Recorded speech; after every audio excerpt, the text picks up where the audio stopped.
Hello friends, welcome to Hussain chemistry. आज के इस लेक्चर में हम डिस्कस करने वाले हैं 2090 का और 2020 वाला पेपर, जो पीएचडी का पेपर हुआ था 2019 और 20 वाले बैच के लिए। आज हम उस पेपर का जनरल जो पेपर होता है सभी के लिए, चाहे वो बायोटेक्नोलॉजी का बच्चा हो, चाहे बायोकेमिस्ट्री का, जूलॉजी, बॉटनी, किसी भी डिपार्टमेंट का है, उस बच्चे को इस पेपर को देना होता है। 40 मार्क्स का एक पेपर आता है जिसमें बच्चे मैक्सिमम 25 से 30 क्वेश्चनों को सही कर अपना सिलेक्शन लेते हैं। तो पेपर उनको आज डिस्कस करने जा रहे हैं 2019 के पेपर को। सभी बच्चे तैयार हो जाइए।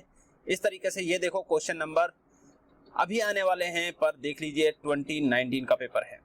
पूरा प्रूफ है किस तरीके से बॉटनी डिपार्टमेंट में पेपर आया था और इस पेपर का थोड़ा सा किस तरीके से मोड रहा है, आप सभी को ये समझना चाहिए।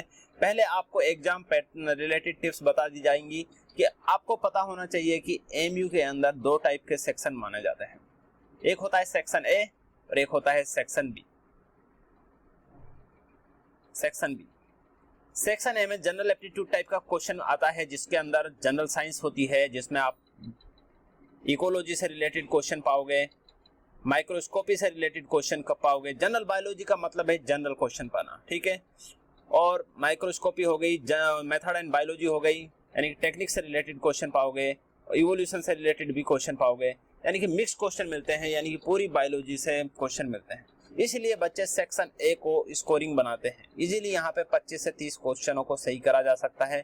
एक इम्पोर्टेंट और बात है, यहाँ पे नेगेटिव मार्किंग नहीं होती है, कोई नेगेटिव मार्किंग नहीं होती है, इसीलिए बच्चे सभी क्वेश्चनों को करते हैं।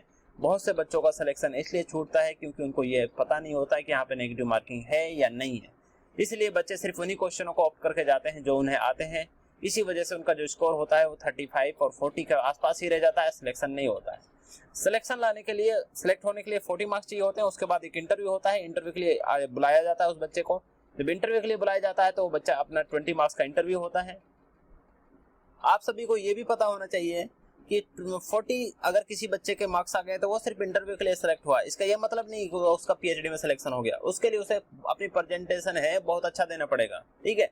और सेक्शन बी में होता है जो टोटली अपने सिलेबस से आता है, जो भी एमएससी का सिलेबस होता है। एमएससी का सिलेबस में सेक्शन वाइज सिलेबस होता है, सभी सेक्शनों से क्वेश्चन बनाए जाते हैं। सपोज करो कि अगर 5 सेक्शन है किसी डिपार्टमेंट के अंदर, तो 5-5 क्वेश्चन सभी से बना लिए जाएंगे और 6-6 क्वेश्चन सभी से बना लिए जाएंगे। इक्वल डिस्ट्रीब्यूशन कर दिया जाता है और इसीलिए वो सारा क्वेश्चन होता है टफ बन जाता है। इस वजह से उस क्वेश्चन में स्कोरिंग करना थोड़ा मुश्किल होता है। उसमें 15 से 20 मार्क्स तक के ही क्वेश्चन कर पाते हैं। बहुत इंटेलिजेंट बच्चे होते हैं वही 20 से ऊपर जाते हैं, अदरवाइज नॉर्मली 15 क्वेश्चन ही सही कर पाते हैं। बट एक चीज हमेशा याद रखो, जो सेक्शन ए होता है इसमें नॉर्मल जो बच्चा होता है इजीली 25 से 30 क्वेश्चनों को सही कर सकता है और अपना सिलेक्शन ले सकता है। जिस बच्चे के पास गेट है, डीबीटी है या फिर कोई भी नेट है, वो बच्चे एग्जेम्प्टेड होते हैं। और बेनिफिट होता है एग्जेम्प्टेड स्टूडेंट्स का और एक एग्जाम देने वाले स्टूडेंट का। एग्जाम देने वाला बच्चा होता है उसका ज्यादा सिलेक्शन होने के चांस होते हैं, क्योंकि जो एग्जाम क्वालिफाइड करता है एमयू वाले उसको ज्यादा रिस्पेक्ट देते हैं, यानी कि उसको ज्यादा वैल्यू देते हैं एज कम्पेयर टू उस स्टूडेंट के पास जिसके पास नेट है या फिर गेट है। जेआरएफ वालों की तो बात नहीं मत कीजिए, जेआरएफ वालों को तो हर कोई सिलेक्ट करने के लिए कोशिश करता है क्योंकि उनके पास फेलोशिप है। बट कभी कभी ये भी देखने को मिला है कि कुछ टीचर ऐसे भी हैं जो जेआरएफ को वैल्यू नहीं देते हैं, सिर्फ उनको ऐसा ही बच्चा चाहिए होता है जो बहुत टैलेंटेड हो, बिल्कुल कोर्स से रिलेटेड हो या फिर उसको बहुत ज्यादा नॉलेज हो, ठीक है। वो बच्चे को पता चल जाता है जब प्रेजेंटेशन देते हैं, ईमानदारी से प्रेजेंटेशन यहाँ ली जाती है और इस वजह से सिलेक्शन होता है जो उसी बेस पर होता है। बिल्कुल भी कोई ऐसा नहीं है कि सिर्फ एमयू वालों को ही सिलेक्ट करते हैं या फिर किसी और को सिलेक्ट नहीं करते हैं। एक्सटर्नल वाले बच्चे भी यहाँ पर अच्छा स्कोर खड़ा कर सिलेक्ट होते हैं। क्वेश्चन नंबर 1 देखिए कि इस तरीके से which of the flowing not an adaptation in xerophytes. कौन सी ऐसी अडेप्टेशन है जो जीरोफाइट्स में नहीं होती है? आप जानते हैं स्मॉल लीव्स हो जाती हैं और लॉन्ग रूट्स होती है, बट हाई ऑस्मोटिक प्रेशर होता है क्या? नहीं। Stomata restricted to be upper surface leaf, यानी कि जो लीफ की अपर सरफेस होती है उस पर स्टोमेटा रेस्ट्रिक्ट हो जाते हैं, ऊपर नहीं होते, नीचे ज्यादा पाए जाते हैं। इस वजह से ऐसा होता है कि हाँ बिल्कुल ऐसे ही होता है। और एक चीज और याद रखो, ग्रीन हाउस गैस से हर साल इन्होंने क्वेश्चन पूछा है, चाहे वो 2019 हो, चाहे 2020 हो, चाहे आने वाले क्वेश्चन का पेपर है उसमें भी पूछा जाएगा क्वेश्चन। इसलिए इस क्वेश्चन का वे ऑफ आस्किंग उसका डिफरेंट है, बट क्वेश्चन नहीं बदल रहा है, ठीक है। इसलिए लार्जेस्ट रिजर्वियर ऑफ कार्बन क्या मानते हो आप? सीधी बात है, सभी जानते हैं। और लार्जेस्ट रिजर्वियर ऑफ कार्बन क्या होता है? ओशन को ही कंसीडर करा जाता है। एसिड रेन किसने दिया? रॉबर्ट अगस्ट ने दिया। और ये आप सब देख लीजिए, आपका अकॉर्डिंग अगर मान लीजिए क्वेश्चन आपको लग रहा है कि ये सही है, नहीं ये गलत है, तो आप इन सभी की स्क्रीनशॉट ले सकते हैं, आपकी नॉलेज को अप्लाई करिए और उनको सर्च करिए और एक चीज और याद रखो, 2 से 3 ईयर के क्वेश्चन लगाने के बाद आपको 100% ये पता चल जाएगा कि पैटर्न क्या है एग्जाम का और किस तरीके से सिलेक्शन लिया जाता है। बहुत से बच्चे कंफ्यूज होते हैं कि किस तरीके से एग्जाम आता है या नहीं आता है, टफ क्या होता है, लेवल क्या होता है, मीडियम होता है या हाई लेवल होता है। तो आप उसको ऑब्जर्व कराने के लिए सिर्फ ये क्वेश्चन पेपर अपलोड करा जा रहा है। यहाँ पर ऐसा कुछ भी नहीं बताया जा रहा है कि आपको किस तरीके से एग्जाम सोल्व करना है या नहीं, बस सिर्फ आपको थोड़ा मोटिवेट करना है और क्वेश्चन पेपर शो करना है कि आप सिलेक्टेड हो सकते हो, चाहे वो इंटरनल हो चाहे वो एक्सटर्नल हो। और ये पेपर हर किसी को देना होता है, चाहे वो सेक्शन बॉटनी का हो, जूलॉजी का हो, बायोटेक्नोलॉजी का हो, माइक्रोबायोलॉजी का हो, चाहे वो बायोकेमिस्ट्री का बच्चा हो, सभी बच्चों के लिए ये पेपर कॉमन होता है। अब देखो ज्योग्राफिकल आइसोलेटेड कौन होते हैं, एलोपैथिक स्पीसीज होते हैं। कुछ क्वेश्चन तो बिल्कुल आसान पूछे हुए होते हैं। टेक्सोनोमिकल कैटेगरी में सबको पता है, किसको नहीं पता है ये सारी चीजें, ठीक है। अब आते हैं in the contest of environmental dative zone किसको बोलते हैं, ये आप देख लीजिएगा। एक चीज हमेशा याद रखो, यहाँ पे देखो 10 क्वेश्चनों में से कम ऐसे 7 से 8 क्वेश्चन ऐसे हैं जिनको आप कर सकते हो। जब 10 क्वेश्चनों को आप सोल्व करोगे तो मिनिमम सी बात है कि आपका 1-2 मिस्टेक होगा और 7 से 8 क्वेश्चन अगर सही हो जाते हैं तो सिलेक्शन ऑफ चांस है वो भी क्या हो जाता है, इंक्रीज हो जाता है। इसलिए डरना नहीं है, मोटिवेट रहो, बहुत आसान पेपर आता है। ऐसा नहीं है कि 40 क्वेश्चन के 40 क्वेश्चन करने के लिए नहीं आते हैं। आपको सिलेक्ट होने के लिए मिनिमम 25 से 30 क्वेश्चन सही कर ले जाओ पार्ट ए में, और पार्ट बी में आराम से 15 से 20 क्वेश्चन सही हो जाते हैं। 15 से 20 क्वेश्चन सही हो जाते हैं, इस वजह से आपका सिलेक्शन हो जाता है, ठीक है। 50+ भी बच्चे लेकर आते हैं, ठीक है, इजीली हो जाता है। ऐसा नहीं है कि नहीं होता है, आ सकता है। हमारा आया है तो आपका भी आ सकता है, हर किसी का आ सकता है। जो मेहनत करेगा उसका आएगा, ठीक है।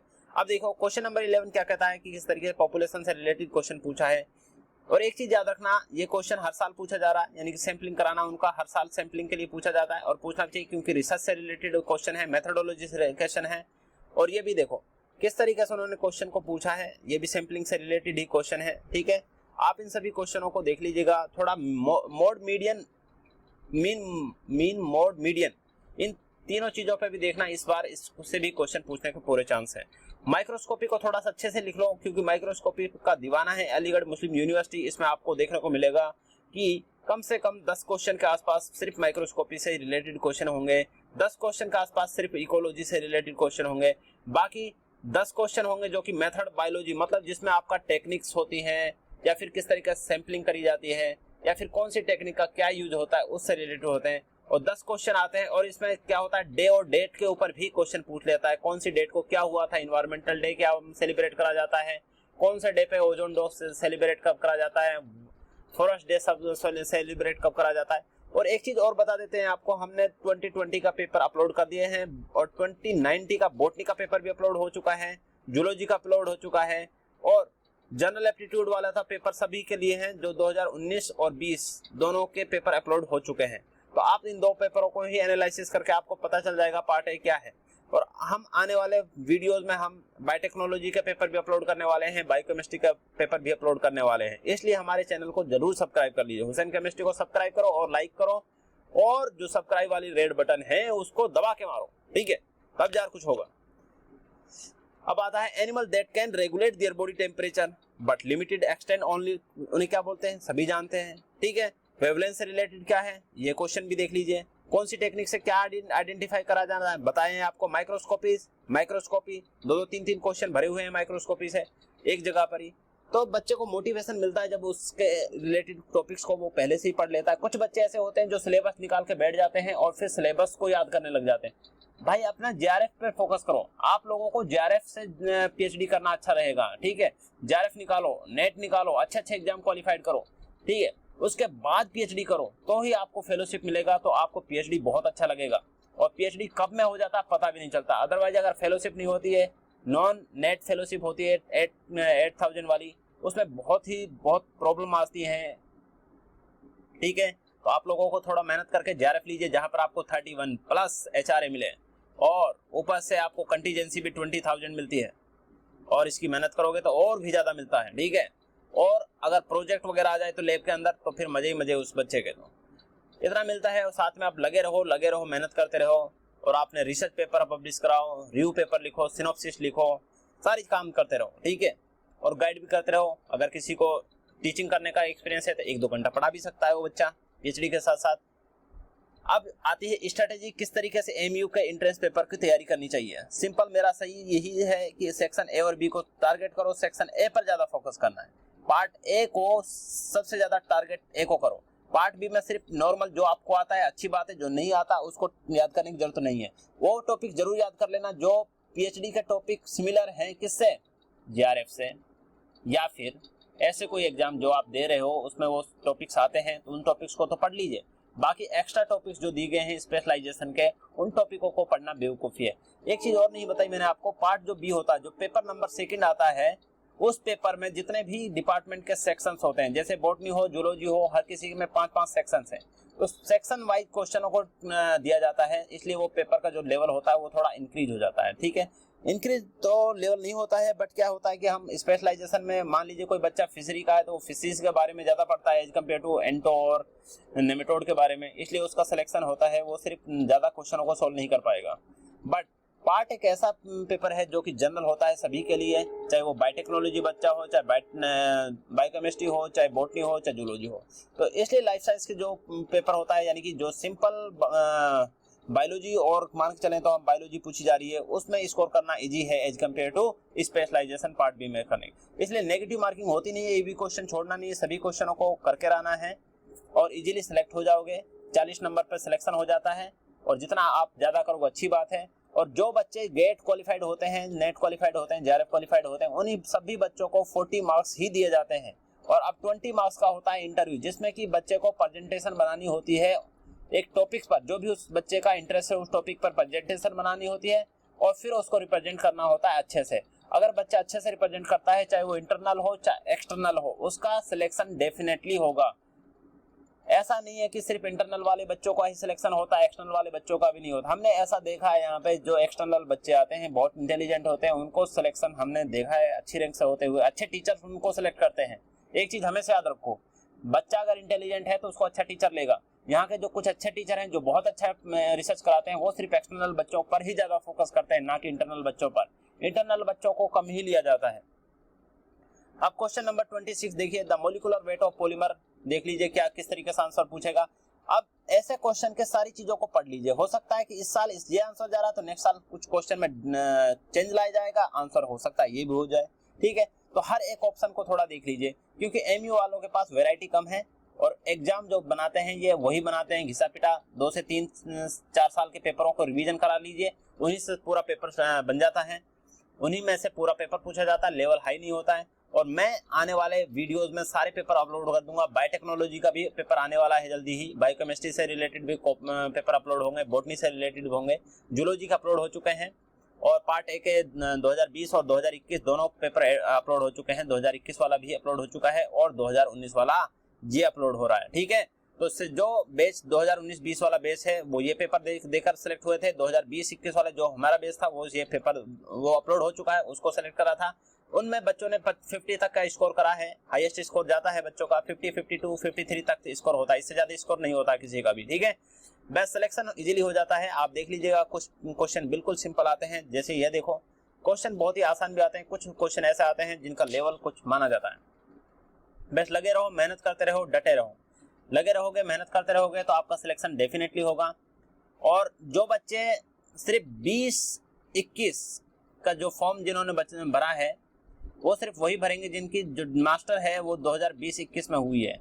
जिनकी 2022 में मास्टर कंप्लीट हुआ है वो बच्चा एलिजिबल नहीं होता है उसके लिए। ठीक है, क्योंकि एमयू का जो सेशन है वो थोड़ा लेट चल रहा है as compared to other universities, तो ये सिर्फ उन्हीं बच्चों को कंसिडर करेगा जो 2021 का मास्टर है जिन बच्चों के पास।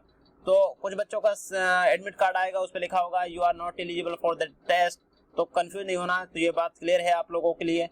अब आता है कि किस तरीके से पेपर का अच्छे से एनालिसिस कर लीजिए, और यही पेपर आपको देना है, इसी टाइप से बिल्कुल क्वेश्चन पेपर आपका यही आएगा। और अब आपके लिए क्वेश्चन पेपर, अगर आपको और क्वेश्चन पेपर देखने हैं तो अगर आपने हुसैन केमिस्ट्री को सब्सक्राइब नहीं किया है तो ये बहुत अच्छी बात नहीं है, तो आप इसे जल्दी से क्या करोगे, जल्दी से आप इसको सब्सक्राइब करोगे और लाइक भी करोगे।